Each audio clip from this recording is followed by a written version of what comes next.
हरि ओम नमो नमः। अहमस्मि डॉक्टर दिव्येश्वर शास्त्री। दिव्यवाणी संस्कृतं चैनल माध्यमेन भवतां सर्वेषां हार्दिक सुस्वागतम्, अभिनंदनम वंदनम। मैं डॉक्टर दिव्येश्वर शास्त्री दिव्यवाणी संस्कृतम चैनल के माध्यम से आप सबका हार्दिक स्वागत, अभिनंदन और वंदन करता हूँ। छात्र छात्राः, अध्यापक अध्यापिकाः, आज हम पढ़ते हैं व्यंजन संधि विज्ञानम। आज का हमारा पाठ रहेगा व्यंजन संधि। व्यंजन संधि का एक भेद बहुत ही सरल ढंग से आज हम पढ़ने जा रहे हैं। उसके लिए महर्षि पाणिनि जी ने एक सूत्र का निर्माण किया है, जिसको हम कहेंगे स्तोहो श्चुनाश्चुः। ध्यान देंगे, स्तोहो चुना श्चुः। ये इसका नामकरण करेंगे श्चुत्व व्यंजन संधि। श्चुत्व व्यंजन संधि ये देख रहे हैं आप, इसका प्रयोग आज हम पढ़ते हैं। बहुत ही सरल, सुगम और बहुत काम आने वाला ये संधि सभी परीक्षाओं में, सभी प्रकार की प्रतियोगी परीक्षाओं में भी काम आता है। आप यूजीसी से संबंधित नेट, सेट, जेआरएफ या सहायक प्राध्यापक, एपी आदि की परीक्षा देते हैं, टेट परीक्षा देते हैं, उन सब में ये संधि जो है बहुत ही कारगर है। खास करके कक्षा 9वीं, 10वीं, 11वीं, 12वीं इनमें तो परीक्षा में पूछे जाते ही हैं, और बीए, एमए स्तर की परीक्षाओं में भी इन व्यंजन संधियों को पूछा जाता है। आज उन व्यंजन संधियों की अनेक भागों में से मैं एक पढ़ाने जा रहा हूँ, श्चुत्व व्यंजन संधि, जिसका नाम है महर्षि पाणिनि द्वारा विरचित सूत्र। मैंने पूर्व बताया था कि स्तो श्चुना श्चुः, है ना। स्तो श्चुना श्चुः। आप इसका व्याख्या पढ़ते हैं, आइए जानते हैं क्या है इसकी विशेषता। स अर्थात दंत सकार और तू का अर्थ है ना, तू का अर्थ है त वर्ग। दंत सकार को और त वर्ग को, है ना, तो बोले से त, थ, द, ध, न। ध्यान देंगे, इसको पढ़िए आप। त, थ, द, ध, न, इसको त वर्ग कहा जाता है। इन त वर्ग को दंत स के स्थान पर हो जाता है तालव्य स। कब? यदि दंत स के आगे पूर्व, पहले या बाद में कोई तालव्य स हो तो बाद वाला स को दंत स के स्थान पर तालव्य स हो जाता है। फिर से ध्यान दें, थोड़ा सा सरल बताने का प्रयास करूं, सीधा सीधा बताऊं मैं। दंत स को तालव्य स हो जाता है यदि आगे तालव्य सकार होने पर। उदाहरण में आपको समझ में आएगा, पहले परिभाषा बता रहा हूं। त को च हो जाता है बाद में च होने पर। थ को छ हो जाता है बाद में छ होने पर। द को ज हो जाता है बाद में ज होने पर। ध को झ हो जाता है बाद में झ होने पर। न को य हो जाता है बाद में य होने पर।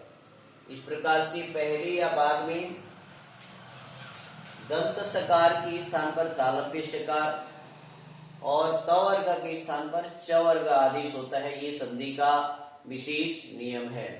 ध्यान देंगे, फिर एक बार ध्यान दें। वर्ण ये श्चुत्व संधि स्तोश्चुनाश्चु को मैं दोबारा विद्यार्थियों को समझा रहा हूँ, और एक बार नहीं, दो बार समझाने का आशय यह है कि आपको पूरी तरह से यह संधि विज्ञान समझ में आ जाना चाहिए। ये व्यंजन संधि क्या है? स्तोह। महर्षि पाणिनि ने स्तोह लिखा है, मतलब से सकार और त वर्ग के स्थान पर चु, च वर्ग, है ना, श्चुना श्चु, च वर्ग परे होने पर या स परे होने पर कहना चाहिए। दंत स के स्थान पर तालव्य स हो जाता है। हाँ, दंत स के स्थान पर तालव्य स हो जाता है, और त वर्ग के स्थान पर च वर्ग आदेश हो जाता है बाद में, है ना, बाद में च वर्ग होने पर। दंत स के आगे तालव्य स कब होता है? बाद में यदि तालव्य स की बाद में यदि तालव्य स हो, पहले हो या बाद में। अब उदाहरण में आप समझें, रामस धन सेति। रामस में ध्यान दें, यहाँ पर दंत सकार है, इस रामस की दंत सकार को आगे तालव्य से, इसलिए रामस सेति बनता है। ध्यान दीजिए छात्रगण, फिर से एक बार समझा रहा हूं। रामस धन सेति, रामस में दंत सकार है और आगे सेति में तालव्य सकार है, इसलिए पहले के जो दंत सकार है उसके स्थान पर तालव्य स हो जाता है, इसलिए बनता है रामस सेति। आप देख रहे हैं यहाँ पर दंत सकार के स्थान पर तालव्य सकार हो गया है। उसी प्रकार से सत धन चित, त के स्थान पर च हो जाता है तो बनता है सच्चित। यहाँ पर जो सत में जो त था उसको च हो गया, सच्चित बना। उसी प्रकार उत्धन चारणम, उत्धन चारणम त के स्थान पर च हो जाता है तो बनता है उच्चारणम। महान धन जयः, महान न के स्थान पर य हो जाता है, जैसे कि मैं बताया हूं न को य हो जाता है तो महान धन जयः, महान जयः, न के स्थान पर य हो जाता है। सतधन चरित्रम, सत में त है और चरित्रम का तो सच्चरित्रम बन जाता है। और सतधन जनः, सतधन जनः सज्जनः बनेगा। ध्यान दें, सतधन जनः सज्जनः, महान धन महान धन जयः, महान जयः, सतधन चरित्रम सच्चरित्रम, सतधन चित सच्चित। तो इस प्रकार से आप जान सकते हैं दंत स को तालव्य स हो जाता है बाद में तालव्य स होने पर, और त के स्थान पर च हो जाता है बाद में, है ना, च होने पर। सीधा कहना चाहिए दंत स के स्थान पर तालव्य सकार आदेश हो जाता है और त वर्ग के स्थान पर च वर्ग आदेश हो जाता है। ऐसा महर्षि पाणिनि जी के सूत्रों में भी देखा जाता है। और ये मेरे पास है डॉक्टर कपिल द्विवेदी, जो बहुत बड़े विद्वान हैं, उन्होंने भी बहुत सुंदर उदाहरण बताया है।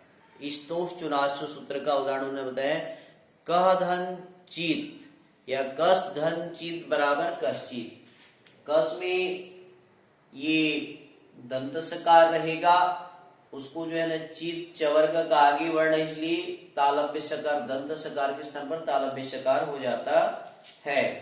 रामस धन च, ध्यान दें एक बहुत बढ़िया उदाहरण, रामस धन च रामश्च, रामस धन च रामश्च, यहाँ पर जो है ना दंत सकार के स्थान पर तालव्य सकार हो जाता है या हो गया है। ठीक है, ध्यान दें। और आगे है सतधन चित बराबर सच्चित, मैंने उदाहरण दे रखा है यहाँ पर। और आगे याच धन ना, याच धन ना, तो यहाँ पर आगे न है इसलिए बनेगा याच्या, है ना, याच्या, यहाँ पर याच्या बनेगा। इस प्रकार से कस धन चित कश्चित, आपको नियम समझ में आ रहा होगा। तालव्य की दंत सकार के स्थान पर तालव्य सकार हो जाता है और तवर्ग के स्थान पर चवर्ग आदेश हो जाता है। छात्र छात्राओं, ये संधि विज्ञानम, व्यंजन संधि विज्ञानम, स्वर संधि विज्ञानम दिव्यवाणी संस्कृतम चैनल के माध्यम से बहुत ही सरल ढंग से आपको बताने का प्रयास किया जा रहा है।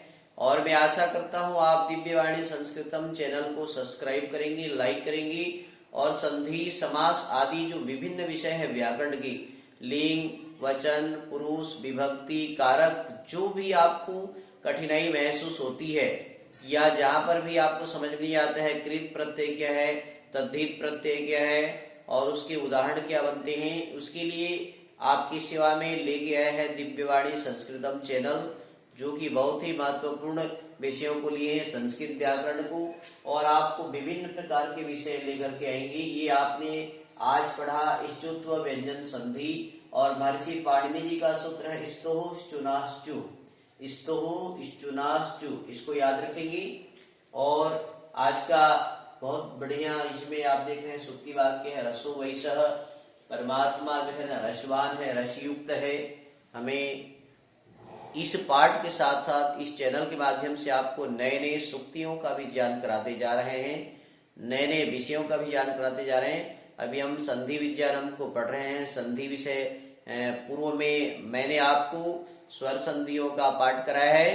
अब व्यंजन संधियों के बारे में हम लगातार जानते हैं। तो मैं एक बार पुनः आपको धन्यवाद देते हुए कहना चाहूंगा, यदि आपने दिव्यवाणी संस्कृतम चैनल को सब्सक्राइब या लाइक नहीं किया है तो आज इसको सब्सक्राइब कर लें और लाइक करें।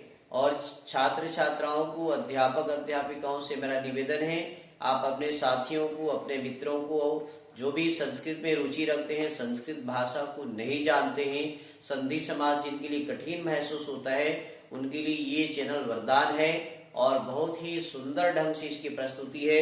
आगे आपको विविध प्रकार के ज्ञान देखने, सुनने और पढ़ने के लिए मिलेगा। तो आइए एक बार सब मिलकर के बोलते हैं, पुनर्मिलामः पुनर्पठामः, जयतु संस्कृतम जयतु भारतम। धन्यवादः धन्यवादः। ओम शम।